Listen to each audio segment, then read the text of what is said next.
Hey everybody, today we're going to learn about hybrid orbital theory, particularly how it pertains to that element, carbon. Darn.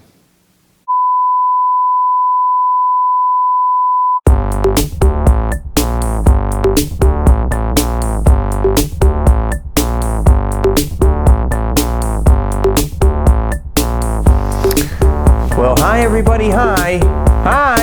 Mike, stop the music. Thank you. Okay, it's going to get a little weird here today because we're going to be studying in great detail one of the more advanced theories of bonding. Covalent bonding is complicated, as you know. As you already know, things have three-dimensional shapes. They don't always look like they do on paper. Furthermore, we can't really explain the orbitals of a central atom without an additional theory. So that's called hybrid orbital theory. So let's just take a carbon. Actually, we're going to focus on carbon because if you study organic chemistry as a sophomore in college, you are going to study the heck out of carbon. And carbon, first of all, can't make four bonds in its ground state electron configuration. It's only got two half-filled orbitals. Half-filled orbitals are what makes bonds. So one of the first theories that happens is, okay, great, we'll promote an electron. In order to make a molecule is going to be more stable than an atom, and that'll be a thing that is favorable for nature. So nature would allow that little expenditure of energy just to move that electron up to a p orbital, and now you've got four orbitals which can make a bond like here in the Lewis structure of methane. However, one of the things we really didn't tell you too much, these aren't tetrahedral. This is what a p orbital looks like. It looks like a big old sphere. Now these are the various three axes, and you have p orbitals have two sides. And so here's the px, they're all the same energy, just facing in different directions. Py, pz, if you put all those four shapes together, you don't get tetrahedral, which is what Vesper theory says that central atom should be. So how the heck do we explain that? We explain that with hybrid orbital theory. Now remember, hybrid, if you talk about biology, that means sort of a blend of different things, right? Well, this isn't too much different. So the theory is that the central atom will change its orbitals. We call this change hybridization. And that these orbitals will accommodate the domains necessary. So back to our example of methane. And we have a shape that is tetrahedral, bond angle 109.5. These four orbitals will hybridize and make Sp3 hybrid orbitals. Now where does that name come from, Sp3? It comes from the fact that it's a combination of the S and three P's. So you're just basically taking all these, nature is taking all those orbitals and refiguring them so that they are now four new orbitals. And by the way, this energy is about 3/4 of the way between an S and a P. And because you're averaging or hybridizing four orbitals, and one of them is the small energy P. And this is kind of what those orbitals now look like in 3 dimensions. So you have a tetrahedral shape, 109.5 bond angle.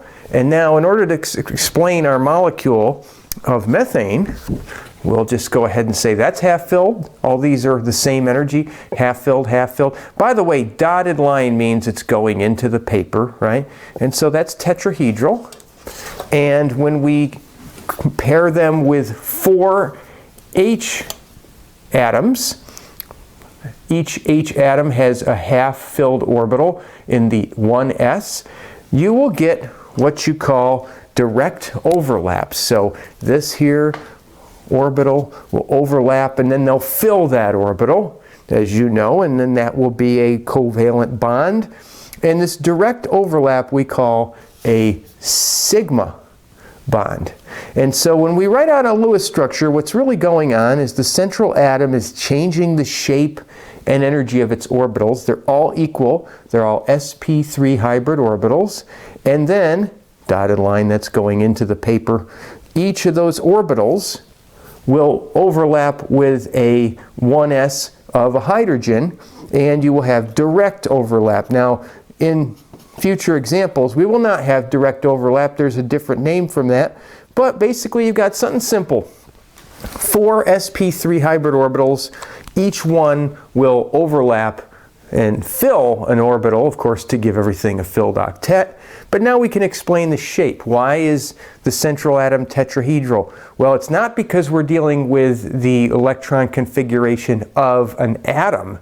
Now this thing is part of a big old community of the molecule, and the orbitals have changed to form tetrahedral. Pretty simple so far, right? Carbon changes its orbitals. Carbon makes sp3 hybrid orbitals. They overlap with a hydrogen. That's how anytime you see carbon with 4 groups around it and 4 domains, that's what happens. Now, things get a little bit tricky when we start making multiple bonds. So let's talk about multiple bonds next.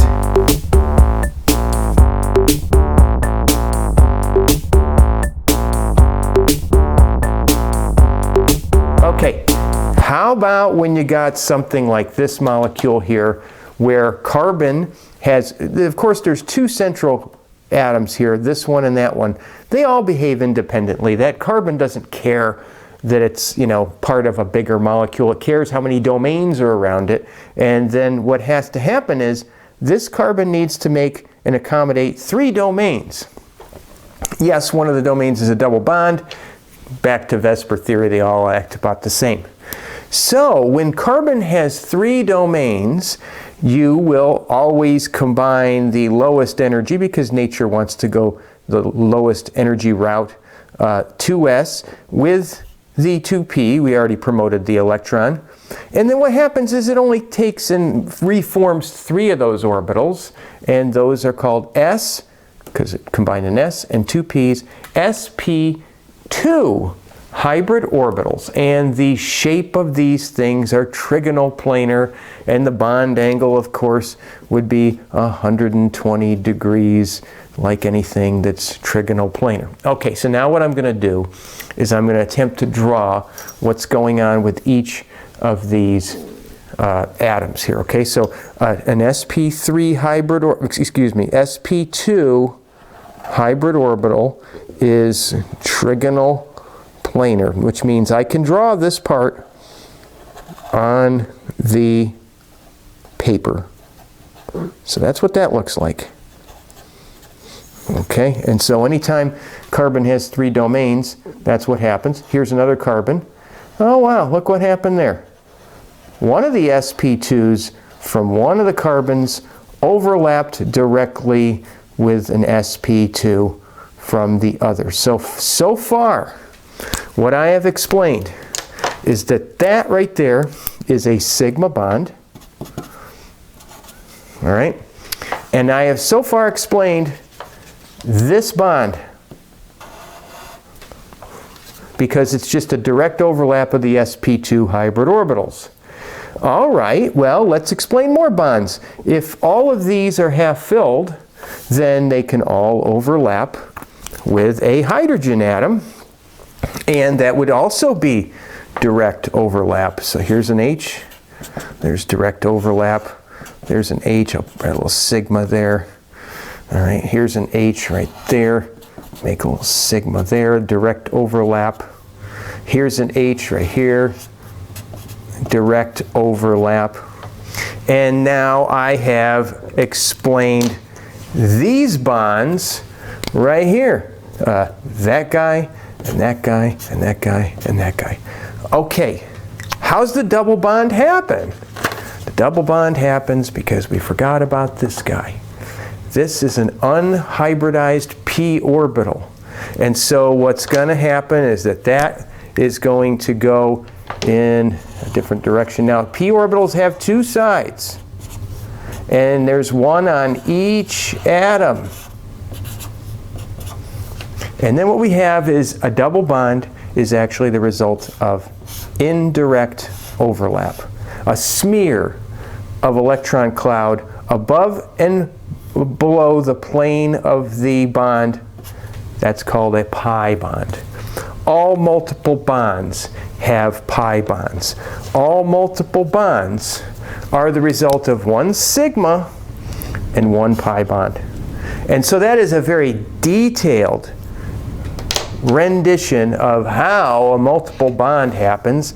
And that's why multiple bonds are kind of smushy, big clouds, because of that unhybridized p orbital that's present in both atoms that smears out between the atoms. Okay, kind of deep, isn't it? Now, we just talked about multiple bonds. We haven't talked about triple bonds. We'll do that next. Okay, pretty gnarly stuff, huh? Oh, wait till we talk about a triple bond. By the way, a triple bond doesn't occur as often in nature. You biology majors, when you go look at a complex molecule, you'll often see repeats of double bonds before you ever see a triple bond. But let's talk about it nonetheless. We have a very unstable molecule called acetylene. If you're a welder, you know what that is. But if you're each carbon atom here, you'll notice that it requires two domains and has a shape of linear and, of course, the bond angle of 180 degrees. How does that happen? How does a triple bond happen? Okay, well, once again, the nature will take and reform an S and a P for the two domains. Why always the S? Of course, it's lower energy. And these two orbitals right here, I'll circle them with a dotted line, are the hybrid orbitals. And it's called an Sp hybrid orbital on each of these carbons because it's composed of an S and a P. All right, now here's a central atom. There's a central carbon, and this is going to be an Sp hybrid orbital, and that's going to be an Sp hybrid orbital, and that's linear. Neighboring carbon atom is doing the exact same thing. So, hey, there's an Sp, and there's an Sp, and that's direct overlap that connects one of the bonds of the three in the triple bond. That's a sigma bond, and so I have now just explained one of the three bonds that is in that Lewis structure. Let's keep going. Let's take care of the hydrogens. That's easy enough to do. You'll notice that the other remaining Sp hybrid orbital is left there with nothing to do, half filled. Hydrogen will come over and overlap with that directly. There is another sigma bond with direct overlap, and I have just explained that bond. Still got two more to go. How does that happen? Well, look what each carbon atom has. Leftover unhybridized p orbitals, kind of like it did with the double bond, except now there's two on each. So I'm going to try my best to draw this. So what would that look like? Well, you got a p that would be going up and down. Remember, a p has two sides, p orbital. So that looks like two orbitals, but it's actually one. And it overlaps above and below the plane of the molecule. And now I have just explained one of those multiple bonds right there. One more to go to give everything an octet, or give everything a filled shell of electrons. And so you got one p orbital on each carbon going in. Oops, I should have made that a dotted line. Okay. In and out of the plane of the paper. There's a P, there's a P, and that'll overlap. I'm kind of running out of room. This is a bunch of business here, isn't it? And so you got another pi bond that will overlap inside, beyond the plane of the paper and out. And so this is very three-dimensional shape, but I'll make it. I know this is pretty It's pretty out there, but this is how it goes. There's theoretical people who have figured all this stuff out. And now that jives with all the bonds and where they come from, and you will find that a triple bond is a hugely diffuse kind of bond because it's 2/3 of it is pi bonds, and pi bonds are really smeared out, whereas sigma bonds are a little more compact. All right, so what does this mean for your future? Let's sum it up in a nice tidy little bow here. If you ever see a carbon with 4 domains around it, that is going to be using the 4 orbitals that are sp3. If you see a carbon with 3 domains around it, sp2. If you see it with 2 domains around it, that's sp. Now just remember, the total number of orbitals always involves the s, and it is going to be equal to the domain. So you see there's 4 orbitals in sp3, and there's 3 orbitals in an sp2 and 2 in an sp, and that always matches the domains. And then you know how the shapes work. Bond angle of 4 domains is 109.5. 2 domains is 120. This is back to good old Vesper theory. And that summarizes anything you see shape-wise, which we're going to do some practice just in a little bit.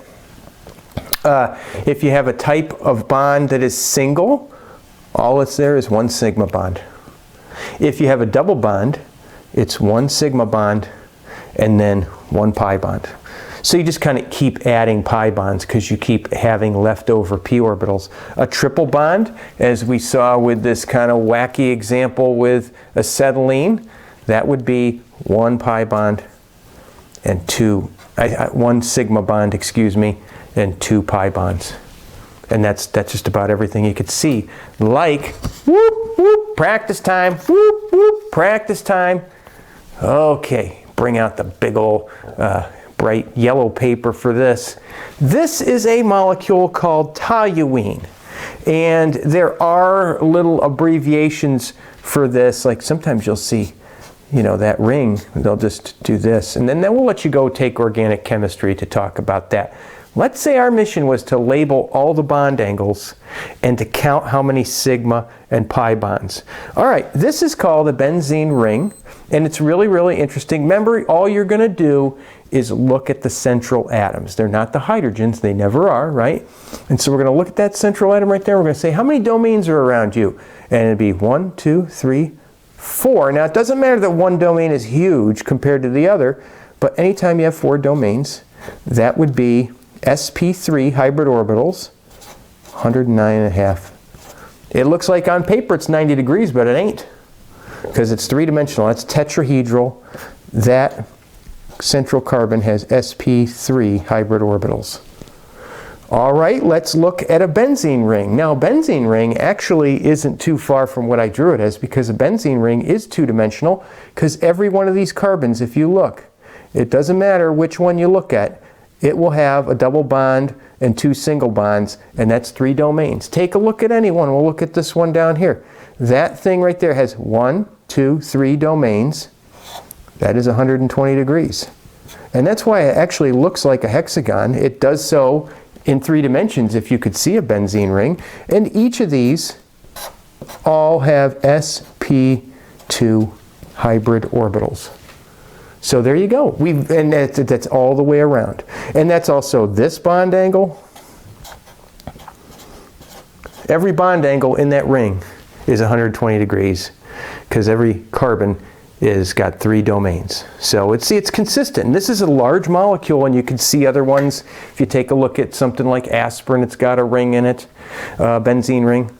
Now here's the clincher. How many pi and how many sigma bonds? I'm going to do the easy thing first. Back to our little sort of summary. Every bond's got 1 sigma. So I'm just going to count all the total number of bonds. 1, 2, 3, 4. So there's 4 there, right? Let's count the ring next. 5, 6, 7, 8, 9, 10. Wait, 5, 6, 7, 8, 9, 10. 10 there. 11, 12, 13, 14, 15. There are 15 sigma bonds. How many pi bonds? Well, there's 3 double bonds, And so this would be 1, 2, 3, because every double bond has a sigma bond and a pi bond, and there are 3 pi bonds. And pi bonds behave a lot different. As a matter of fact, this whole thing smears all above and beyond the plane of that benzene ring. And so now you folks know just about everything there is about very complex molecules. Go look up a very complex molecule. Make it a vitamin. You know, go Google vitamin D, look at its structure, and what will you see? You'll see this recurring thing where you have a lot of, maybe vitamin E would be better, where you have a lot of this alternating double single bonds. And that's a very common thing that happens in nature. It's very stable. And you know, that's why something like toluene is a very stable compound. So there you go, folks. You are now very, very ahead of the curve in bonding. Covalent bonding is certainly way more complicated than ionic. And so you got all this stuff, but we're at the end of it now. That's pretty much as bad as it gets, is hybrid orbital theory. If you take organic chemistry, guess what you start with? You start with hybrid orbital theory. So there you go. Thanks for watching. Have a good day. And ta-ta for now.